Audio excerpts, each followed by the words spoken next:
అందరు దేవతలు కూర్చుంటున్నారు, పడుకుంటున్నారు, నాట్యాలు చేస్తున్నారు, రకరకాల భంగిమల్లో మాకు దర్శనమిస్తుంటే నువ్వేమిటయా ఎప్పుడూ నిలబడే ఉంటావు, ఏదో శిక్ష అనుభవిస్తున్నట్టుగా కూర్చోవేమిటి, పడుకోవడం ఏమిటి, రవంత విశ్రాంతి తీసుకోవేమిటి స్వామి అంటే, ఏ సరస్సులో దిగబడిపోయి ఏ సంసారం అనే సాగరంలో కూరుకుపోయి ఏ కుచేరుడు పరమదారిద్ర్యంలో ఉండి స్వామి నన్ను బయటపడై అని ప్రార్థిస్తూ ఉంటాడో, ఏ దుశ్శాసన పర్వాలు కలియుగంలో కొనసాగుతూ ఉంటే ఏ ద్రౌపదీదేవి వంటి మహాసాత్వులు స్వామి నువ్వు రక్షించు అని ఏ ద్రౌపదీదేవి ప్రార్థిస్తూ ఉంటుందో, ఏ అర్ధరాత్రి అపరాత్రి నేను వెళ్లి వాళ్ళందరినీ కాపాడాలో అని శంఖ చక్రాలు పట్టుకుని సిద్ధంగా నిలబడి ఉంటానయ్యా.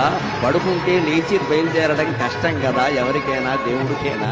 ఎవరో మేలుకొలు పాడాలి, సుప్రభాతం పాడాలి, లేవాలి, బయలుదేరాలి. అంతకంటే నిలబడి సిద్ధంగా ఆయుధాలతో సహా ఉంటే వెళ్ళి కాపాడొచ్చును కదా అని నిలబడి ఉంటానయ్యా అనే సమాధానాన్ని స్వామి నా మనస్సులో స్ఫురింపజేశారు శ్రీ వెంకటేశ్వర.